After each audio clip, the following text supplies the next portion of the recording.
The earth provides for us. It gives us air to breathe, water to drink, and land to live on. These resources belong to everyone. We call them commons. Commons are not just natural resources. They can be anything we share and use together. Think about a public park. Everyone enjoys its beauty and open space. Libraries are another example. They offer knowledge and information freely to all. The internet, with its vast digital landscape, also functions as a commons, connecting people and ideas. These shared resources, both physical and digital, are vital to our well-being. They foster a sense of community and provide for our basic needs. However, without proper care and management, these precious resources are at risk. Commons are more than just resources. They represent the interconnectedness of life. Imagine a world without clean air to breathe or water to drink. Life as we know it would be impossible. Commons provide essential services. Forests, for example, regulate our climate and provide oxygen. Oceans offer food and regulate weather patterns. These services are fundamental to our survival and well-being. Beyond their practical uses, commons hold cultural and social significance. A community park becomes a place for children to play and families to connect. A shared digital platform can spark innovation and collaboration. Protecting these spaces is about safeguarding our collective heritage. We often take the commons for granted. We assume they will always be there. But history shows us that without proper care, commons can be overused and destroyed. Imagine a pasture open to all. Each herder, acting in their self-interest, might add more animals, maximizing their own gain. However, this collective overgrazing leads to the depletion of the pasture, harming everyone in the long run.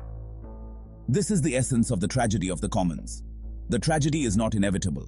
It highlights the need for responsible management, a system of governance that ensures the sustainable use of commons for present and future generations. Without such a system, our shared resources are vulnerable to exploitation and degradation. In the bustling heart of Delhi, a remarkable event unfolded. People from all walks of life gathered to discuss the future of our commons.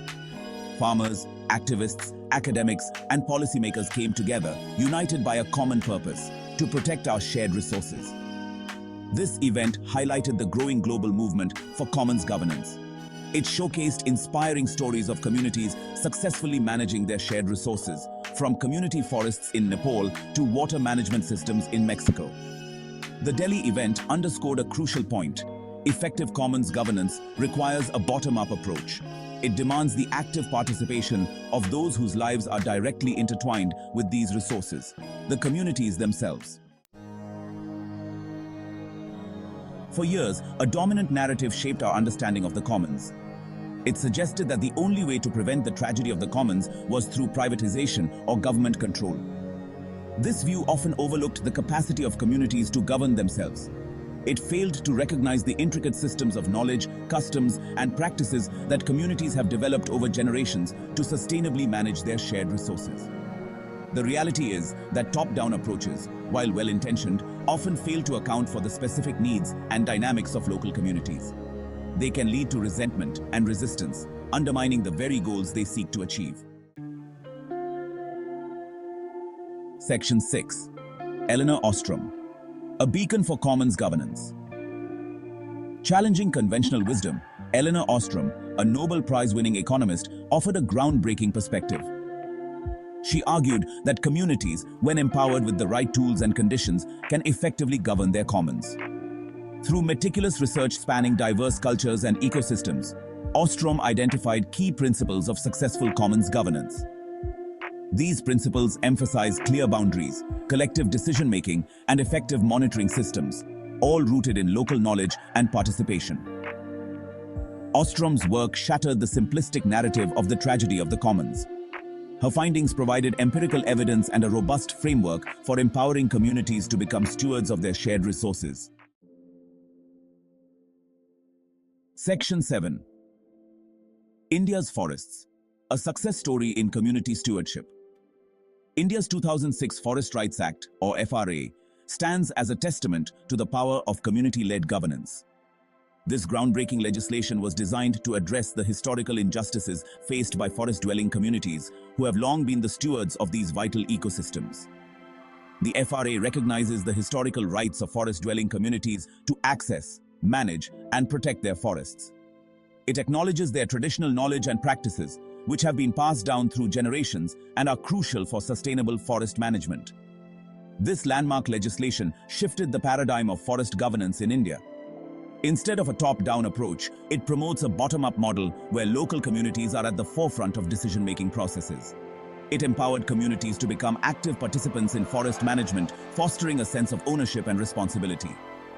Women in particular have played a significant role, taking on leadership positions and ensuring the sustainable use of forest resources.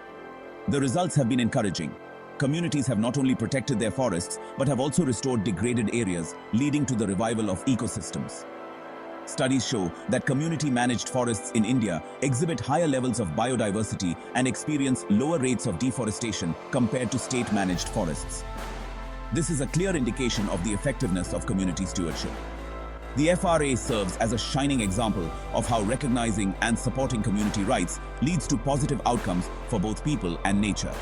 It highlights the importance of involving local communities in conservation efforts, ensuring that they are not just beneficiaries but active contributors to the preservation of their natural heritage. Section 8. Replicating success. The need for more frameworks, like India's FRA. The success of India's Forest Rights Act, FRA, offers valuable lessons for other commons around the world. This landmark legislation has empowered indigenous and local communities by recognizing their rights to manage and conserve forests. It demonstrates that empowering communities is not just a matter of social justice, it is also a pragmatic approach to environmental conservation. When communities are given the authority and responsibility to manage their natural resources, they often become the best stewards of those resources. We need similar frameworks for other shared resources, from fisheries and pastures to digital platforms and knowledge commons. These resources are vital for the livelihoods of millions, and their sustainable management is crucial for our collective future. These frameworks should be grounded in the principles of participation, accountability, and equity, ensuring that those most reliant on the commons have a voice in their governance. This means creating inclusive platforms where diverse voices can be heard and considered in decision-making processes.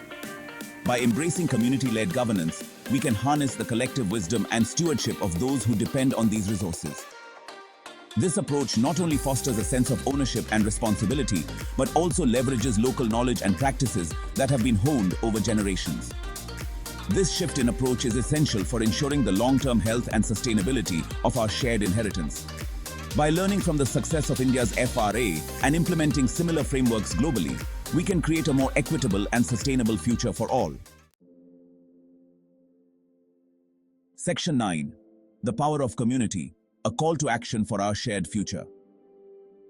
The future of our commons rests on our collective action. It is through our united efforts that we can protect and nurture the resources we all depend on.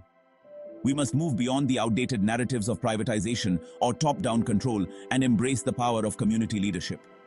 This means recognizing the unique strengths and insights that local communities bring to the table.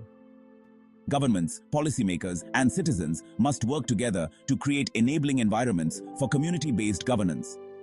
This collaboration is essential for fostering innovation and resilience at the grassroots level. This includes recognizing and securing community rights, ensuring that local voices are heard and respected in decision-making processes. Providing access to information and resources is crucial. Knowledge empowers communities to make informed decisions and take effective action. Fostering platforms for dialogue and collaboration allows for the exchange of ideas and the building of trust. These interactions are the foundation of strong, vibrant communities. We all have a role to play in safeguarding our shared inheritance. By supporting community-led initiatives, advocating for equitable policies, and participating in local projects, we contribute to a healthier, more sustainable future. Embracing sustainable practices in our own lives, such as recycling, using renewable energy, and reducing our carbon footprint, sets an example for others and helps to preserve our environment. We can ensure that the commons continue to thrive for generations to come. Our actions today will shape the world our children and grandchildren inherit. The time for action is now. We cannot afford to wait. Every small step we take adds up to significant change. The future of our planet depends on it. Together, we can create a legacy of stewardship and care that will endure for generations.